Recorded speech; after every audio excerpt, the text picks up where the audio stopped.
This is the Violent Professional Podcast. Hello, everyone. Thank you for checking out the Violent Professional Podcast yet again. I am your host, Whiskey Mike. I assume you know that by now, but apparently you fucking don't. So, I'm going to try a few things this episode, and one of the things I'm going to try is to not curse so much. You know, I feel like that makes the episode, but whatever. You know, it's not good for algorithms and whatnot. The robots are apparently super offended by hearing the word fuck. It's like, I don't get it. Anyway, I would have started this episode off different. I've already released the Kraken, as you can see it, so we're ready to go. I'm going to talk about a few things after I get a sip of this, and then, tell you why there's been a delay in episodes, what I've been doing for you listening right now. What's going on in my life, as much as you want to know. I need to raise this fucking microphone so I stop fidgeting with it. If you watch the last few episodes on YouTube, I fidget with this fucking thing because I feel like it's not in the right place. Probably because it's not at the right place, you know. So, yeah. Oh, I forgot. I gotta take a drink. Why didn't you remind me? Anyway. So we're starting this off. I understand that some of you didn't get the fun facts about cults on the last episode. I told you I'd do 10 days of cults leading up to the release of the OLP spinoff tale, but I totally fucked it up because I let Hubert Cumberdale take over, and we just didn't get to it. All right, he's not so much into the cults. He's more into the conspiracy theories and like how all that exists. So. Let's get right into it. We're going to start with another fun fact regarding cults. See, I already repositioned it. Okay, one of the facts about cults is women are more likely than men to join a cult. According to various research, women make up a whopping 70% of cult members. Damn, around the globe. Psychologists have different ideas about why more women than men join cults. Dr. David Bromley of Virginia Commonwealth University points... That sounds made up. That sounds like that's like a University of Phoenix Online or some shit. Dr. David Bromley of Virginia Commonwealth University points out that women simply attend more social gatherings, either religious or otherwise. This makes women statistically more likely to join groups that will ultimately victimize them. Whoa. Gluttons for punishment, ladies. Others suggest it has to do with the fact that women have been oppressed for much of human history. Therefore, they're more comfortable being under an authority figure that wants to fuck them. Doesn't say that. Still, others write this off as total crock. Emma Klein, the author of the best-selling cult-themed novel The Girls, theorized that young women are often taught to seek the attention of men and wait for a rescue. Joining a cult, says Klein, they seek the attention of men. But there's no men because the cults are mostly women. Joining a cult, says Klein, is a way for many young women to feel as if they are seizing their destiny. Where'd I get that from? I didn't make that shit up. Somebody else did. What's this website called? Let me cite this. Online. It's from online social... Sorry, excuse me. www.onlinepsychologydegree.info. That's what... I don't know. Maybe that's all bullshit. Maybe this is a cult website in itself. They're trying to recruit women into that fucking cult, whatever that is. But that's a fact about cults, apparently. A totally awesome fact that was made up for that website. And you might be asking yourself, you're just tuning in to these episodes. Hold on, I am fucking all thumbs today. You might be wondering, hey, why are you talking about cult facts? Well, where the fuck have you been?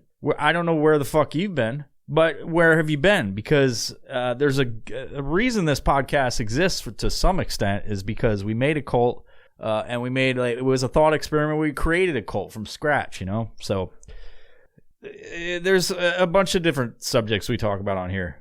One of them is cults, fun facts of cults, and also I'm writing a book about a cult.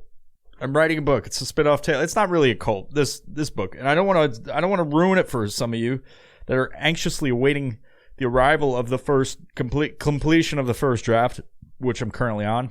But the book, spoiler alert if you didn't listen to the episodes before, Episode 13 will kick you off in the right direction. That'll get you going. This book I'm writing is the spin-off tale from the cult that we created called the Order of the Light Protectors. I feel like I'm fucking running in circles saying this shit over and over again. If you don't know what that is at this point, why did you just start listening? I'm glad you're here. I'm really glad you're here. But why did you just start? You have to go back and listen to the Order of the Light Protector cults, episode 13. That's what'll kick you off, and then there's two others. All right. You know, talking about people that, you know, need cults, they're usually people that are self-conscious. They need to follow somebody. They feel oppressed in nature. Majority women. It makes me think, you know, and if you've heard me talk on other episodes, I talk about the psychology of people and the way that people confuse me, and I call it human behavior, weird human behavior. I feel like I'm an alien a lot of the times. People do weird fucking shit. And it makes me curious sometimes about how people go about their day and they try to fit in, or they don't know they're being weird. Have you ever had somebody that you interact with that is just weird to you? Because obviously, like, I could be considered weird to some people. You could be considered weird to some people. But I mean, like, on a day-to-day basis, I go through life and I don't go, like, when I talk to people and I interact with people, I don't go, man, that dude's fucking weird. But it happens sometimes. Now, it hits even closer to home when it's one of your friends, all right? And it's kind of always, I'm not going to get into specifics, but this person has always been fucking weird. And I love this person as a friend, so therefore I'm not going to name them, and I don't want them to feel bad. It's just there's things that people do, and really I got to steer clear of specifics here. But there's things that people do that make me quite, like this, people or this person does that takes me aback. I'm taken aback by the actions of said person sometimes, where I sit there and I'm like Michael Scott from The Office, and I'm like, why are you the way you are? But more so than that, I'm just very confused about the way almost every interaction occurs. And it's hard to explain because I would have to say a specific story, but I do not want to. All right, but out of respect for my friendship and this person, I'm going to be very vague with this. Sometimes things are said or actions are taken when it's like, I will say A, and then the correct response that you would assume would be B.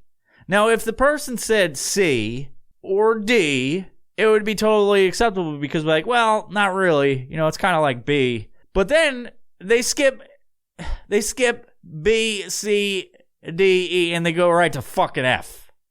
It's just like, where the fuck did you get F from? What the fuck?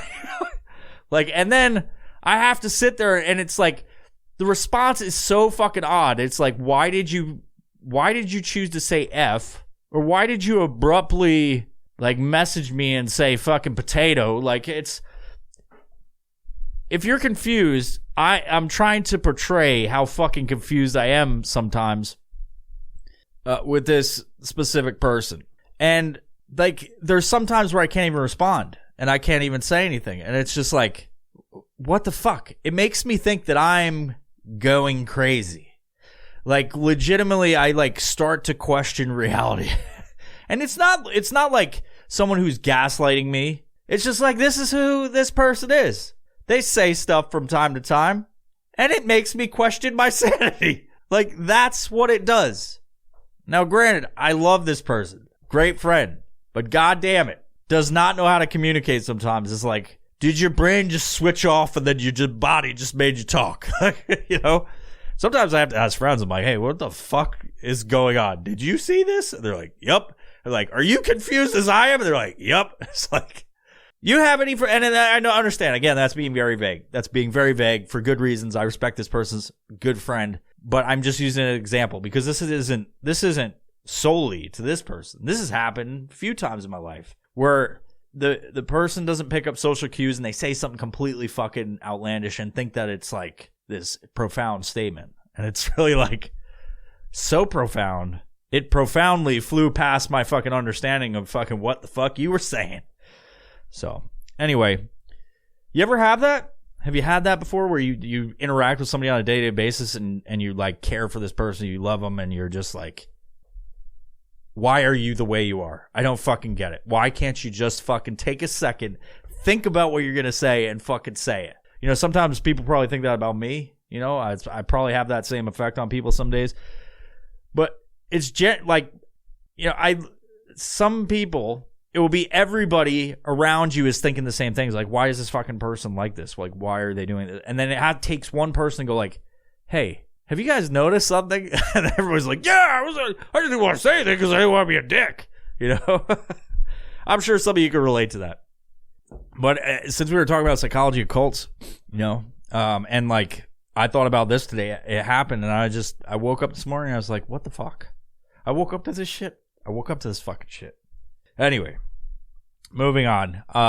So the book, you heard me say the book. I'm writing a book. It is a spin-off tale of the Order of the Light Protectors, cult classic, thought experiment. Now it's becoming a literary treasure. It will be. I started writing this little fucking silly ass short story or something. I had an idea. I wrote a framework for it, and it had to do with. I'm trying not to spoil it for people, but it doesn't really matter. If you want the book, you can read it. It's gonna be on Amazon and everywhere, as soon as I get done with it, whenever that is. So I started writing this silly little thing, and it's based around the current times we're in, about like everything that's going on that everyone's currently experiencing.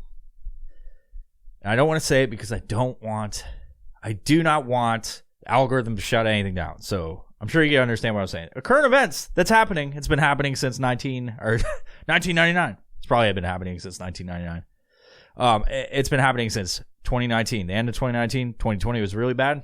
And then we're in 2021. So I started writing this thing, and it was like based on the transition of presidential election in 2020, and it didn't start that way. Like, I started writing just based on the previous stuff, and it was gonna have nothing to do with the Order of the Light Protectors. But somewhere along the line, I started writing about politics. I started writing about the cult stuff and tying it all together, and current events, changing names, and all that stuff. And I started writing this really ridiculously silly set of paragraphs, short story even.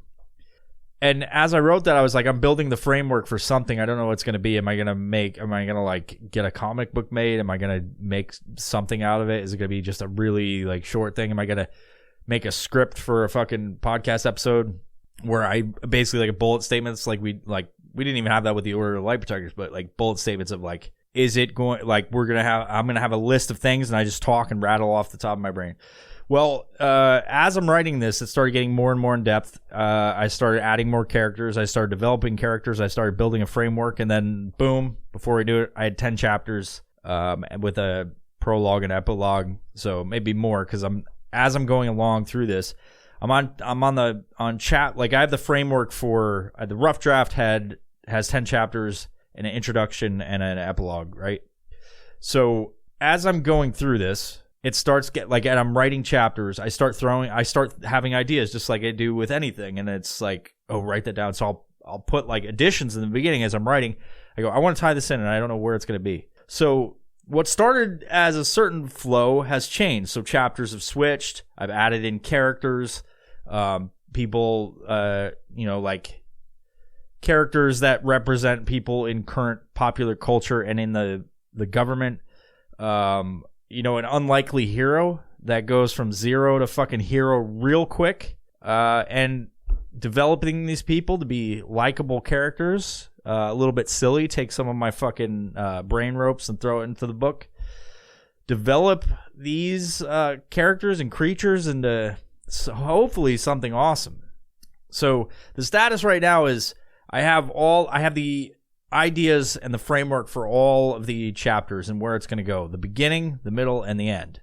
And I also have a bunch of characters laid out, and I have currently, I just finished chapter 3 last night. So moving on to chapter 4, right? If you could count chapter 4. And it's turning into something pretty interesting, and I'm pretty proud of it so far. You know, there's one section where I have one of the hard things is like I've discovered is writing dialogue for any story, right? Because this is my first like science fiction novel. Because believe me, it has to do with space and asteroids and fucking aliens and shit like that. But so what I discovered is writing like relatable dialogue is hard. So how do you make it more believable how this shit happens? Well, how I do this is sometimes I close my eyes and I think that I'm having a conversation with some of my friends. And I say, if this guy was this person, this character, how would they, what would they say in this scenario? Like if I could put myself in the main character's position, which by the way, I'm not. Hubert Cummerdale may or may not be in the book right now, but as a different kind of character, not the fucking 1990s conspiracy theory former war vet dude, but just a name with the glasses, because I know you guys love those glasses so much. But how do I build a book with dialogue and thoughts and make it seem natural and real? So I pretend I'm the main character, and because this is my creation, right? Like, what is the main character? What would he say in this particular situation, seeing as he's an old man that has been placed in a senior citizen's home? Stick with me. It's better than it sounds. If you read the book and they start releasing more information, it'll make sense. But the main character, the zero to hero, he meets somebody in the fucking old folks home, and it's a surprise to him because the guy just shows up in his fucking room like, how the fuck did you get here? And then the guy starts going over the rules of the old folks home, and he's much like he's kind of a version of Ben Stiller from Happy Gilmore, and then like 1950s train robber. Like, so he speaks in Old English, and like, so I essentially, to write this dialogue, which this one section I'm talking about specifically, and I bring it up because this was a big challenge, and I'm writing this and I'm like, I don't like this. Because a lot of the other sections I wrote with dialogue, I'm like, this is fucking awesome. This is good. This is good. And like, you may not think it's awesome when you read it, but I think it's cool, like the way that everything's turning out. And I hope you do like it. So I put myself in this character's position, like, okay, he's going to say this. This is easy. I can say this. But I'm introducing this new character that has to kind of be a dick. Not as much as a dick as Ben Stiller was. You will go to sleep or I will put you to sleep. But just he's kind of a dick, and he's like very like about power. You're going to listen to these rules. You're not going to, did you understand these rules? No violation of these rules. You violate it one time, you're out. So he's laying the ground rules. And so for me to put myself in the position of the main character, like what would he say? What would he say in the position that this character said something? And then I envision my friends as any other character in there. And I like, sometimes I have to close my eyes and be like, okay, what would it say? Okay, he says this. What would this person say is like a natural response? And so that's kind of how I'm writing it.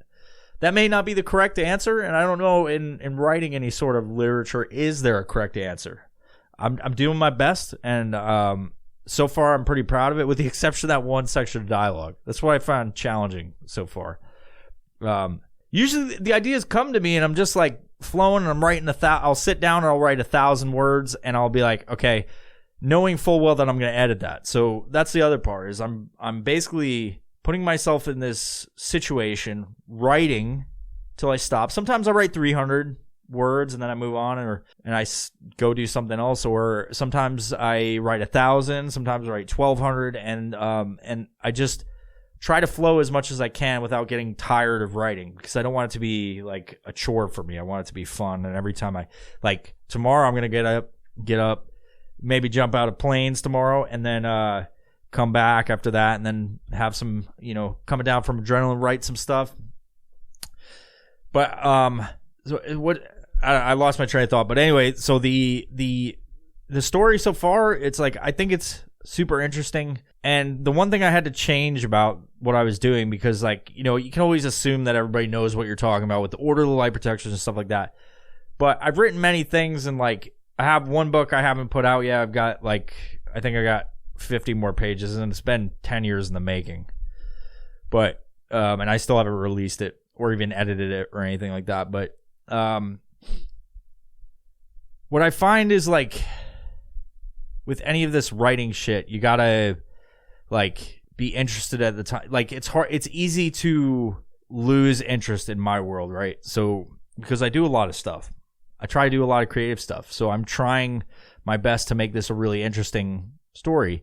And part of that is like speaking from the terms of like the reader is going to pick this up for the first time and not know what the fuck the setup for this whole thing is. So when I'm writing this, I always have to assume that you have never heard of the Order of Light Protectors, and you have to pick this up. And if I start talking about like, oh, the Seven and like this and that, it's going to be challenging because you'd be like, you have to have a whole knowledge base about what the fuck I'm talking about to begin with. So I have to lay the story out and then introduce those topics in a certain way. So there's a portion of the book where I just briefly talk on the Order of the Light Protectors without being confusing or whatever. It's so vague, but if you listen to the Order of the Light Protectors, you understand. But it's a very key part of the final showdown, so to speak, about the hero learning about what the fuck is actually happening,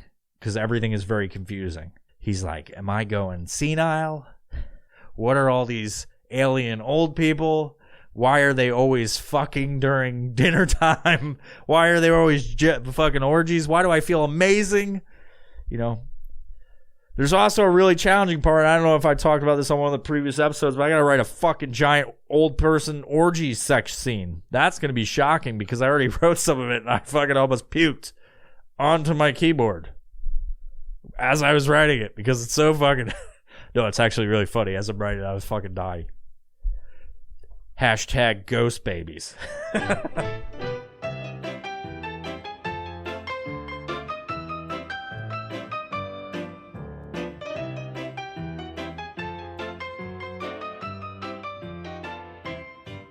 Strikeforce Energy is a fucking fantastic fucking drink. You know, you get that shit and you fucking wake up in the morning. You know, it came in on the fucking Pony Express. You know, Paul Revere himself, if he was alive, he would have brought that shit right into your fucking suck hole. He'd take the fucking pump bottle, insert it into your face, and smash the top so you get that fucking natural flavor enhancer in your body. Now, I don't know if it's natural, but it sure as hell tastes like it belongs in my body. And it should belong in your body too. So go ahead, go to StrikeForceEnergy.com and use code EvilVibes at checkout and you get 20% off all of the shit that they have on their store. That includes fucking water bottles to put Strikeforce Energy in. It involves hats, cats. I don't know if they sell cats, but they probably should, you know. Get fucking as hyped as you can on fucking Strikeforce Energy like a cat on catnip, speaking of which. And with, you know, the hustle and bustle of busy life, why would you waste time going to the fucking gas station or the grocery store to get you a fucking energy drink when you could just have that shit on your counter ready to go? You get the pump bottle, you get the fucking packets, you squirt that shit in water, boom, you're fucking done and off to the races. Anyway, go to StrikeForceEnergy.com, use code EvilVibes for 20% off your entire order of Strikeforce Energy. It's going to be a good book. I really, you know, going from where it was to like writing a rough draft and be like, oh, the Order of Light Protectors and trying to be silly with that. It's like now I'm limiting the amount of people that will even fucking understand. So I have to attack this thing like it's its own thing. It's a spin-off tale. But it's its own fucking thing. So even the title isn't going to have a thing about the OLP. It's just going to be its own. It's going to be its own story, and it's going to be interesting. And to be honest, like I was questioning the title itself. I'm calling it right now The Reserve, but I don't know. By the way, if you're on Patreon, you have access, and you haven't looked at it because some of you haven't. You have access to the first rough draft of the chapter 1 rough draft. If you're interested in checking out what the fucking book is going to be about, essentially, the first chapter has been released on Patreon. So if you want to go check that out, you can sign up for as little as $1. and you have access to the first chapter. Now, mind you, it's a very short section. It's only 7 pages, but that's the rough draft or the first draft. And then from there, after I do the second draft, I'm going to add a shit ton of more facts after I go through the whole book. So you can go on there and see what the fucking premise of the book is. How am I doing with those F-bombs? Doing better? I'm trying to be better. I think I've said 4. I don't know. And so I thought about this. There's so much that I can put in this because as I go through, like as I'm on chapter 3 or now I'm on 4, I think back to other chapters. I'm just filling in gaps and putting in words, and then I think about other subjects and I throw them at the beginning. Where does this fit in? Where does this subject fit in? And I feel like that can be a constant fucking thing. You could constantly change. You can constantly add. For any of you people that have ever written anything out there, like maybe a novel or whatever, when my question is like, and you look at Stephen King and he has It, which is 1,000 pages, and like other authors that write these monumental fucking epics, sagas like Dune, which is like 10 books or so, maybe even more, and it's like 2,000 pages or whatever the fuck it is. It's like, when do people know when it's done? Is there ever a time where authors just go, yes, this is perfect? Or is it just like me struggling with the fact like I'm filling in so much fucking information, and then as I'm writing other shit, I'm like, oh, that would be great for this. Is that like, for anybody that writes out there, is there like, when do you know you're done writing the book? Because I'm going on this and I'm like, oh, this is going to be pretty long. Like, I think it's not going to be like a massive novel, but I'm like, there's so many details that are emerging from my brain as I'm creating this fucking tale that it's like, will I know when it's done? You know, when, or will I just get tired of it and be like, that's enough. I'm beating a dead horse. You know, I don't know. When does a writer know when they're done? Do they ever, or do they just fucking call it quits when they're bored? If you know the answer or you've had experience with this, leave a comment below. Let me know. DM me. Help me out. Because I don't want this to be a thing where I just keep going and then I never release it like my previous book like that I wrote, where I just keep going and I'm like, yeah, it's not done yet. I thought about this also with it is hot in here, by the way. I turned on the air conditioner. I'm fucking blazing. You're blue. Will you wear a fucking hoodie? Hold on. Take this off. So, look at my face now. So I thought, as I was writing this outline for this episode, I thought of like, you know, there's people that don't understand where creativity comes from, or like there's people that I've met that aren't creative, and that's not a slam on them. It's like creativity is from your own perspective, right? Like I can think something's creative, and then other people won't think it's creative. And so like it's very subjective. It's very subjective to an individual about what creativity is or whatever.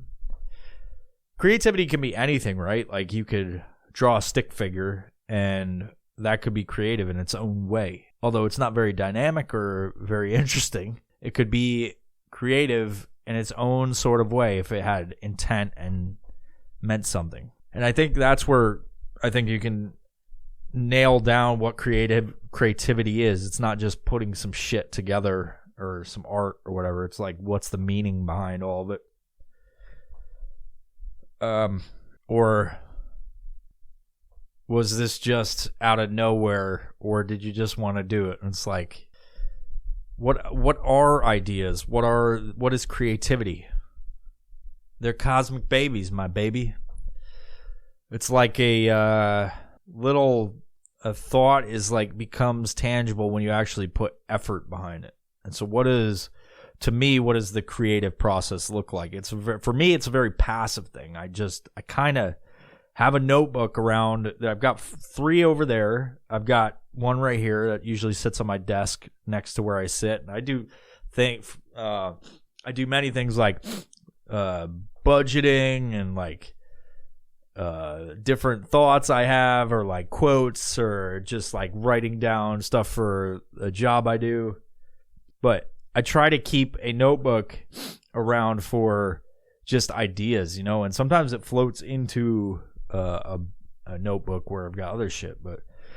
And so I started thinking, like, what does the creative process look like in a passive way for me? How do I nail this shit down to what I think it is, and how it develops into something? And so I came up with some stuff. And so it's the first, like, these are like, I call it the 7-step cycle of creation.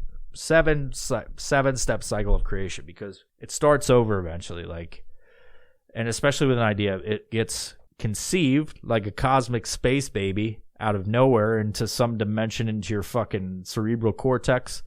And so the conception of the idea is like the first step in the 7 steps. Now everybody's got their own fucking ideas of this, right? Like this is my own idea about, like, because I'm curious about psychology. Like, if you've heard me talk about it on this episode alone, I'm curious about it. So it's like, where do fucking ideas come from? Like, how does it work? How do I make something? How do I make a podcast? Where do I get the Death Cheetah logo from? How did I come up with Violent Professional? Like, like, why did I put a grayed out cheetah with green eyes on there? So there's actually a reason for why he's got green eyes, why he's gray.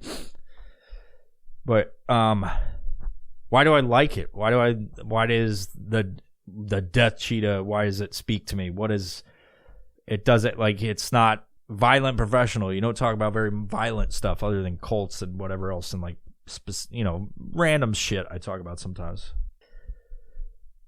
So then from there, I guess the next step would be the production of whatever conceptualized idea you have. The idea could be vague. It could be whatever. And the production doesn't have to be like you actually make something tangible. It's like you think about it. You produce more on that idea you once had, and you move into the realization. This is where the spark hits and you're like, wow, now those 3 things could kind of like intermingle and happen at the same time. You could have an idea that sparks you, like sitting there, cocked your head, and you're like, wait a second. Then you produce it in your brain, and then you realize that this is something. Then after the idea, the reaction, like how you feel about it when you tell people about it, like your response to it, and what they say about it. Do you tell people, and like more often than not, are people are like, oh, that's a fucking great idea, or they go, that's fucking stupid. If they say that all the time, you got bad friends, my friend. But I would prefer that they don't say anything at all and just be like, your idea fucking sucks. I'm all for critiques and whatever, but creativity isn't a thing, I feel like, that where people are like, that's dumb. Like that kind of, when you think of stuff and you're like really into it, kind of digs at you when people are like, your ideas are stupid. You know what I mean? And the funny thing about human behavior, if you go, no, your ideas are stupid, like you just say the same fucking thing back to them, and then they go, hey, why are you such an asshole? It's just like, you said it first. I literally repeated what you said, ass. Don't call me an asshole. So your reaction to it, and then your replication of it. And so that's like going over those things and continuously developing until you get to further development where you take this and then enhance it. It's kind of like this step would be essentially like over the years, me changing the logo, getting new artwork done. The studio has changed over the years. Locations have changed over the years. And continuing to develop it, replication, further development. And then as I always do, I re-envision. So conception, production, my finger's all wonky because of that knife, if you remember. It's all fucked up from I should have went to the hospital. Conception, production, realization, reaction, replication, further development, and then re-envision, which is essentially the death of the idea, right? And that's where you totally take what you had, re-envision it, and then start from scratch. And that will go back into conception of a new cosmic baby from the same fucking thing, and then you move forward. I've done this throughout my life, and it's kind of like, this may not be the greatest list of how ideas happen, but to me, it made sense. How did I get from this to that? How did I get from doing a podcast with shitty microphones to now we're doing a podcast with better audio, better camera, like, and then what's going to happen next? Like, what are we changing next? Like, I have ideas for what's the next stage. When I get to episode 100, or maybe before, I'm starting to go through this process and see what the next step is. Do I just cancel it? Hope not. I really enjoy the podcast, but, you know, life happens. You never know. But I'm trying to continue to do this. I'm trying to develop it because I thoroughly enjoy this. It's like therapy for me. You know, everybody needs their thing. This is like a hobby of mine. I enjoy it. I know whenever I'm back in Washington, or even while I was there, like, people that were on the podcast enjoyed it. Otherwise, they wouldn't fucking keep doing it, you know? And so that I just wanted to talk about that as like one of the things that I'm thinking of, because it's like I'm writing this book. It involves an immense amount of creativity. These ideas just come to me as I'm writing, and I'm just like, it's almost like I don't understand how it's fucking happening. So I wanted to, as I'm writing this, like, how did I start writing a book? Like, why did it get here? Why did I think there was this fucking thing happening? Why is the main character like this? What does this all mean? And so, like, that's why I really wrote it, because I'm like, I don't understand my own brain. Maybe this will give me a little bit of insight into how it fucking works. Anyway, so I don't know how this next section's gonna go, and I'm gonna try to do my best. You know, this kind of feels like a more of a somber episode because I know what's coming. Like, I've got the outline. I try to keep it outline. I'm going to talk about this month, and part of why this episode is taking a little bit longer, and I did want to talk about it. And I know there's a few people out there that want me to talk about my time in service and whatnot, and I don't really make episodes to appease people, or, you know, there's a lot of podcasts out there that do current events and, like, let's talk about Cardi B and fucking Nicki Minaj getting fucking canceled. Like, I don't really do that, and it's kind of disappointing when I'm like watching other podcasts that I like, and then all of a sudden it's like, oh, now they've switched into just doing pop culture like every other fucking podcast. You know, there's a few podcasts that are out there that are great, you know, and some do pop culture and stuff like that, but it seems like more and more you can't get an original fucking thought. You know, yeah, their ideas are original, but it's the same topic. It's like you just see this fucking news cycle. Oh, CNN said this. They're talking about this. Fox News is talking about this. Now all the podcasters are talking about it because they do a fucking episode fucking multiple times a week, and they need content, and they can't come up with their own shit, so they talk about fucking Nicki Minaj and how she was canceled, and how some people think that they should listen to her medical advice. Fuck. I'm not even happy that I just said her name on this fucking episode. All right. I try to just create an episode that's unique, original, and just from my brain, you know? I don't want to, like, get into fucking pop culture. That's so lame. Oh, what'd this person say? Oh, I should be outraged. Well, I'm not. I don't fucking care. I don't fucking care.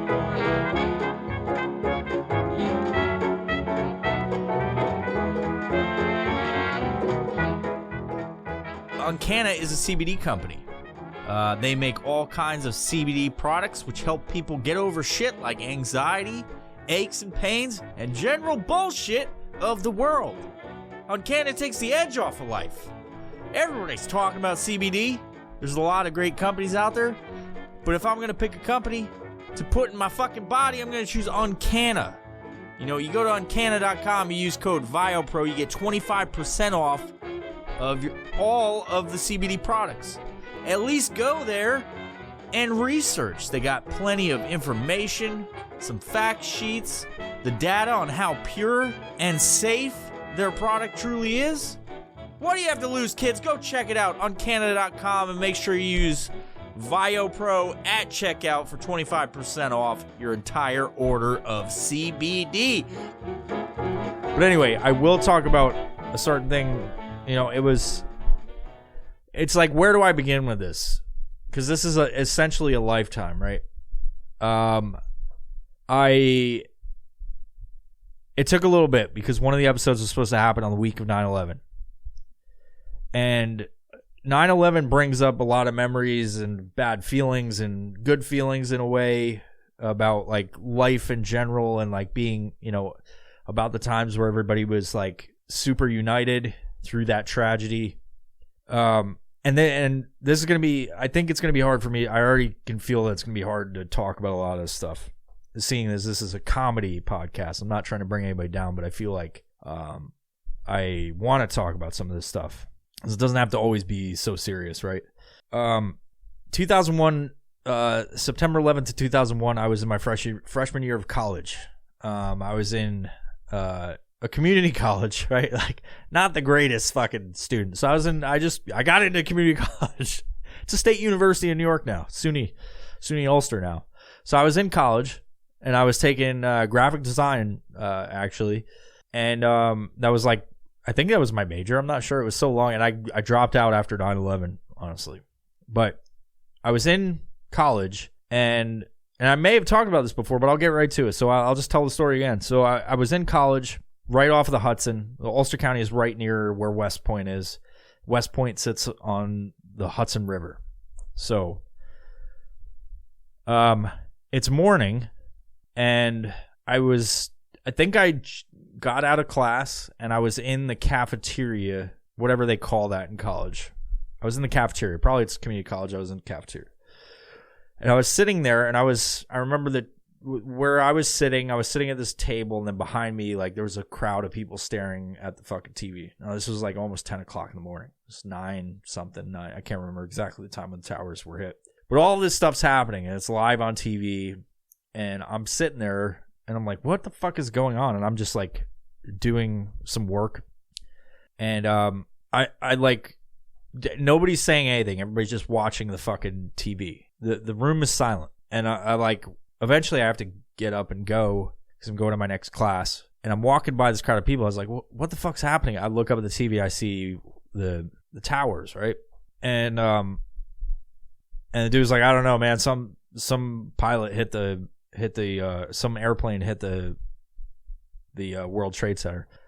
I was like, my first impression, like, I think a lot of people that were watching it at the time is, and I'm 18, right? So we're watching it at the time, and like, the first impression is like, oh, some fucking idiot just smashed into a building, you know? Now, I have been to New York City maybe 2 times in my life at that point. You know, we're right up the road. I was an hour away drive time from New York City, but I had never been there. So for me, it was just like kind of detached, and you know, obviously things develop over time, and the world found out, and the whole world was watching at that point.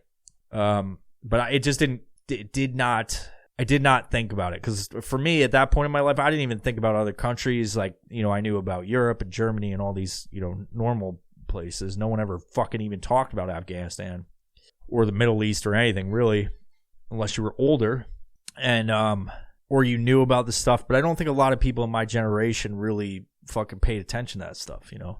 Everybody's trying to get pussy, drink, party, you know, common teenage shit. I was 18 when this happened, just going in my freshman year of college. And so then I'm like, I start to see the effects happen of still not knowing what the fuck is going on. Didn't think anything of it. I just thought somebody hit a plane, flew a plane into a building, not a 747 or anything, a Cessna. Because to me, it didn't look like a fucking 747 like a lot of people. That's why there's conspiracy theories and whatever. And I just remember I was like going to take the bus back to, the classes were canceled, and I was like, Jesus, what's going on? And I think at that point I heard that there was a terrorist attack. This was like around 10 or 11 or something like that. I couldn't get a ride back home because all of public transportation was shut down in fear of this further attack. So everything basically in the state of New York, and I'm sure other places, but I was in New York, so like the state of New York was just shut down completely. They were afraid something else was going to happen. And I just remember being like confused, because this is basically like new information is hitting me in the face. I didn't really pay attention to the rest of the world growing up, and why would I have? I was a fucking 18-year-old kid, just like in high school, you know what I mean? And now in college, it's like I didn't think about it. And now this is all like new, like what the fuck? Like people hate us, and it's like that's like a very common thing you had seen in New York at that time, is like, why do people fucking hate us? You know, like what's going on? And then And call me naive or whatever. Think that this is like you're a fucking idiot for knowing this, but it's like it's a very real thing. I did not fucking know anything about the world at that point, and then I learned over the years, the following years, right? That year, obviously I knew about Desert Storm and the military and whatnot, but it's just one of those things. Like, and as the days went on, you'd see the patriotism, the pride that people had in America, and it was like flags everywhere, yellow ribbons everywhere. The fucking invasion happened at the end of the year, and it's like it's hard. It's good, like to go back because I have a TBI, so to go back to some of that time, it's like kind of sparking some of the fucking synapses in my brain to remember a lot of this stuff. But it's like one of the times that I remember very clearly about what the fuck happened in the next few months to years or whatever. So as I'm going through life, and like this is just a part of life now, like at this point, like war is happening, we're watching on TV. They used to show fucking everything. They used to play everything on the radio. Like they would play the part, I don't know if you remember this, but the part where the fucking terrorists would kidnap government contractors and like truck drivers and cut their fucking heads off, and the news would play it as like on the radio, so that we knew that this is a very real thing, and this is why we're going over there and fucking kicking the shit out of people, because these people are fucking animals that are doing this. And to continue to like justify the reason why we're there and whatnot. So I remember the war is still going on, right? It just ended. Now I'm 21 and I'm at a place, I'm out of college. I didn't fucking graduate. I didn't go through after that. But basically that was like the last day I went to college, essentially.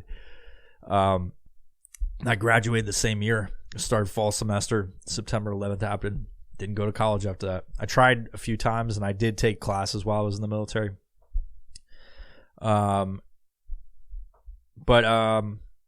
as the years go on, now I'm 21, and they're playing all this stuff on the radio, and it's just like, it's so fucking sad to hear that people are getting their heads cut off, and they're just trying to help because we were attacked. And you can get into conspiracy theories about whatever, but this is my world, right? Like, I'm explaining that. For what I knew, we were attacked. For what I knew, there was Americans over there getting their heads sawed off, and they're playing it on the radio. Now, I'm 21 at this point, literally working to party, because that was my world. I'm this fucking young dude going out, hooking up with chicks at the bar, and like just being a young guy enjoying life, living in a fucking studio apartment, driving a piece of shit car, not really enjoying my life, not really doing much with my life other than partying and drinking, meeting people, living in a downtown fucking studio apartment, driving a fucking beater car. just horrible. And as I'm doing this fucking bullshit ass job of tax prep, which is it's tax prep. It sounds fancy, right? Like, no, it's me looking at fucking tax returns and looking at the numbers on them, and then filing them for the next fucking drone in the work cycle to come file this in the next section in this fucking seasonal job that I was doing. And as like they're playing this stuff on the radio, and I'm putting these files in the fucking thing, and I was promoted to that because I was doing a great job looking at numbers or some shit. I stopped what I was doing, and it was like a kick in the balls to hear this, and and it made me think about my life, about what I'm fucking doing, and like how much I'm contributing to the world of just being this fucking dude that hangs out at bars and drinks. And it was in that moment when they're playing this over this blood-curdling gagging of this dude's throat being sliced, sawed off, his head's being sawed off of his fucking torso. It's hard to believe, too, like that was happening. Like the news would play that back then. There was and it's so contrasted to today, where it's like that is a very different sort of attitude the media takes. And this is part of why this shit's so hard to talk about. They were the media had one focus. It's like everybody left and right was like, you can watch documentaries about it if you don't know what I'm talking about. You didn't live through that as an adult. they had one goal, and it was just make everybody as angry as possible, which they still do, but make everybody angry as possible and be united in a sense. It was a very different way to make people angry and very pro-America. This was 20 years ago. They were very focused on making America very pro-America. Now, to all the other countries out there that may be listening to this, I'm not trying to say, this is no way, shape, or form saying America is the greatest. I am very proud to be an American, and I'm proud of my service. I'm proud of my life at times. I'm not proud of my life at times, but I'm trying to explain what the fuck was happening during those times, and especially for maybe young kids not young kids, but you know what I mean, like younger generations. I mean, the 18-year-olds that are listening to this. But so it made me think about stuff, and it made me go online and look at the military, and I was like, I don't want to be in combat. My brother was a Marine for a little bit, and it was I grew up watching war movies like Platoon and stuff like that, and these Vietnam movies like Full Metal Jacket. Platoon was, like I said, it was one of the main ones I watched. And so that was my idea of war and what it was. And so it terrified me, to be honest, to think that if I join the military, it's going to be like that. It's going to be like boot camp, because that's all you see. And then I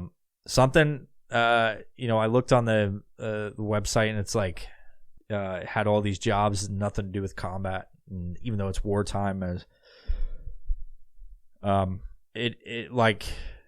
I essentially went through the process. I won't get into the details. I won't get to about training. A lot of SEALs want to talk about SEAL and fucking buds and all that stuff. I'm not going to get into training, because it doesn't fucking matter. I'm not a SEAL. I wasn't a SEAL, so don't take it that way. I'm just explaining a lot of dudes that were in combat jobs or special operations or whatever wants to go about it.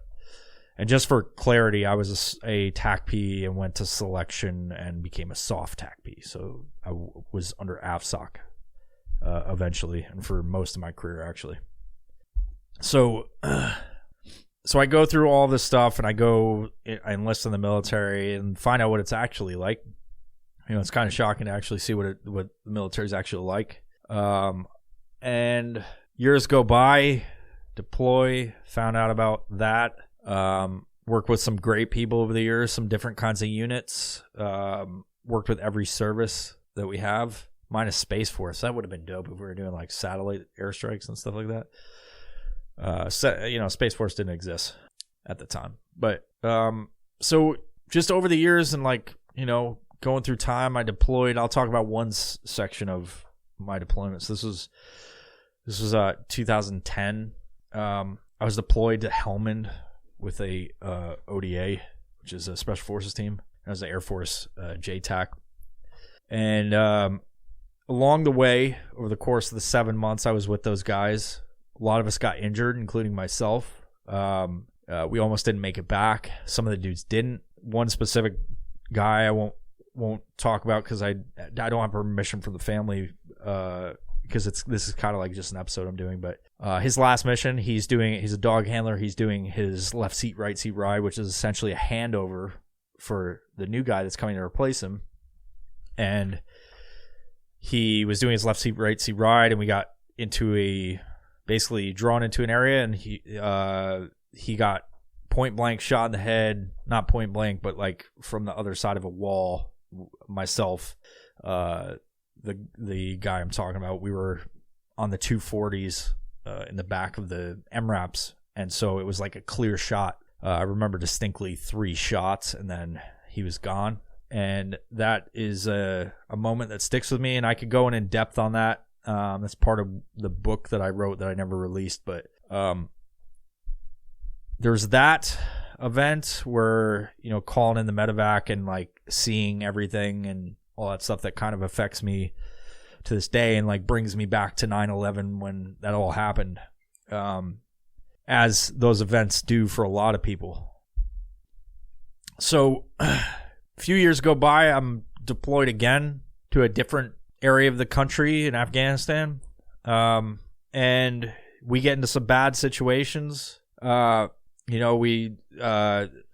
one mission where we hit IEDs on these little, we're only these LTA TVs. So they're like Razor scooters essentially. And 3 guys and a dog were basically vaporized. Again, I'm not going to say their names, but because I don't have permission of the families, and I'm not going to talk about specifics with it. But that being that close to that kind of stuff is another example of why I think about like this day and why 9/11 and why it's hard to talk about, especially with the events that just happened to end the war, and to think about the fact that there was a deadline for 9/11. I was talking to some of my coworkers at this job that I do, and everybody's military, former military. A lot of them are pilots, Air Force, Marine pilots, former Marine Air Force pilots, and the idea that why pick a day? This isn't about any administration or anything like that. It's just the idea that a day was picked as like a deadline to signify 20 years as like a symbolic thing is kind of disgusting to me, especially with how we all know it turned out and how many people were killed at the end of it. And you can go over like, why didn't we do certain things another way? It's like backseat driving, essentially. Like, everybody can kind of see how it should have went. I'm not one of these people that ever say like, that how did this person die so young? Like, one of the things that like I don't really, because it's not a popular opinion, is like we signed up in the military, and like that's the risk that we all take by being a part of that, especially in combat and special operations jobs. That's the risk we take. It doesn't mean it's less tragic. It's just like, to be surprised by things like this is foolish. I think that's my opinion. It's foolish to think that this was going to go any other way than it did. But what bothers me a lot about it and makes me kind of sick is the setting a date to put it in. Set a date for the end of it and let the world know we're pulling out on this, to say we survived 20 years with a force we could not win against and no one has ever won against. Like, that, no one's, minus like Genghis Khan, who still like took fucking forever to do anything in that land. It's a fucking, there's a movie called The Beast. It's about the Russian invasion of Afghanistan, and it's exactly what that place is. It's a beast.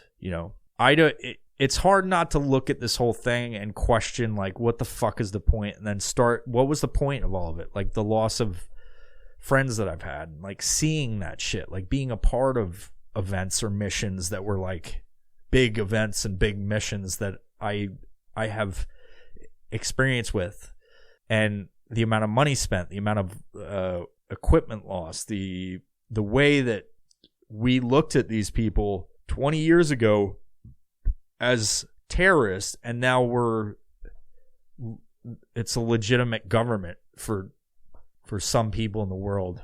It makes me feel like this. Now, I'm still proud of my service. I'm still proud of the dudes that I was with. I'm still proud of everybody out there, but that served and like was a part of that. But it's just one of those things that like, it makes me look at it like it's all a fucking game, and it hurts, to like see.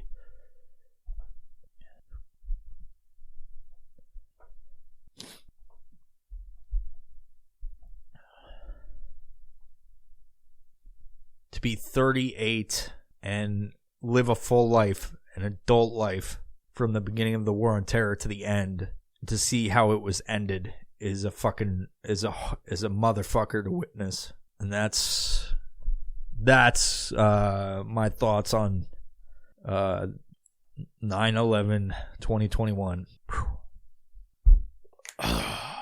Anyway, enough sad, enough hurt, enough somber episodes. The next episode, I wanted to talk about this, knowing full well that I would get a little bit emotional during it, because it is like basically my whole adult life, seeing it from the being involved in like being an adult at 18, going from a child graduating through grade school, high school, witnessing 9/11 right up the road from where it was at. Obviously I wasn't there. in New York City when that happened, but I'm right up the road. It's close to home, you know? So like going from that, you know, going into manhood, and then, now I'm 38 and I've got a son who's 10, and knowing that was like war had still been going on, the endless war, that's what we all called it. Right. And he's 10, and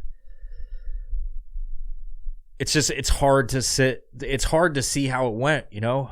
And there's nothing you can do about it. The only thing you can do is move on. And like, I think it kind of shapes how you think about the world and government, and like, the question is, do they even give a fuck about any of us? And I think the fucking answer is glaring. Like, it's glaring with everything that's happened over the past fucking 2-3 years about who cares about what, and what the fuck is the point of a lot of things, you know? What I, bringing up my son, it's like, you know, I start to think about things differently, like with how it was and how it's going right now. And it kind of resets me to want to appreciate people that I care about more, you know, and like show them that. And I think that's really the most important thing, like at this stage in my life.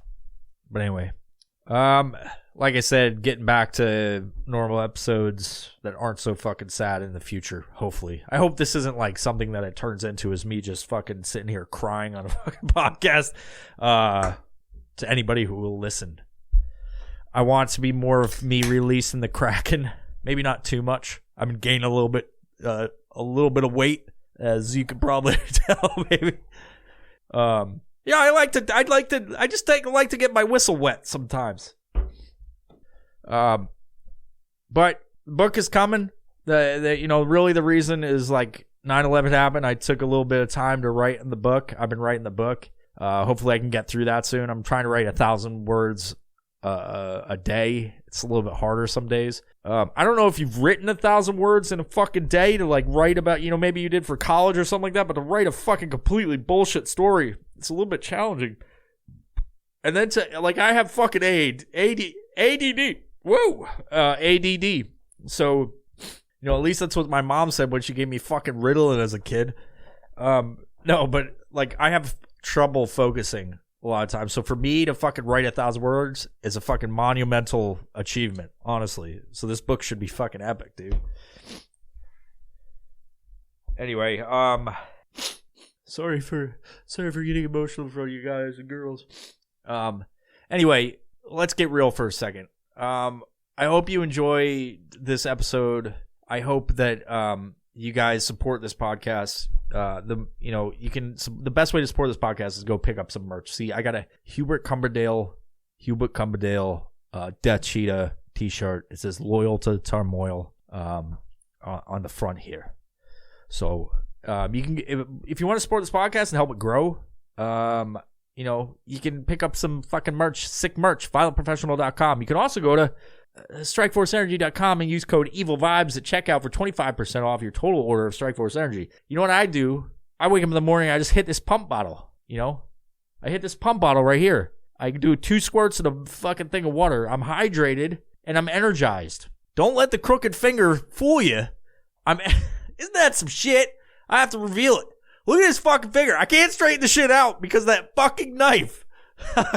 I should go to the hospital. I should have went to the hospital. I was like, no, this fucking, and it bled for fucking hours. Stupid. Anyway, Strikeforce Energy. You go support this podcast by supporting them and use code EvilVibes, 25% off your total order. That includes subscriptions, merchandise, t-shirts, fucking whatever. And, it helps this podcast grow. And if you appreciate this podcast as much as I have appreciated this podcast, then we can be friends and we can drink Strikeforce together. It's a great time. It's a wonderful drink and wonderful threads. And with that, kids, I want to say thank you for checking out this episode of the Violent Professional Podcast. Please subscribe, please like, please comment, and let me know what you think. All of your suggestions will be looked at, and I will, agree to disagree with you on some of them, but maybe I'll talk about whatever you fucking put in an episode sometimes. So, Thank you. See you next time. See you on the next episode of the Violent Professional Podcast. Bye.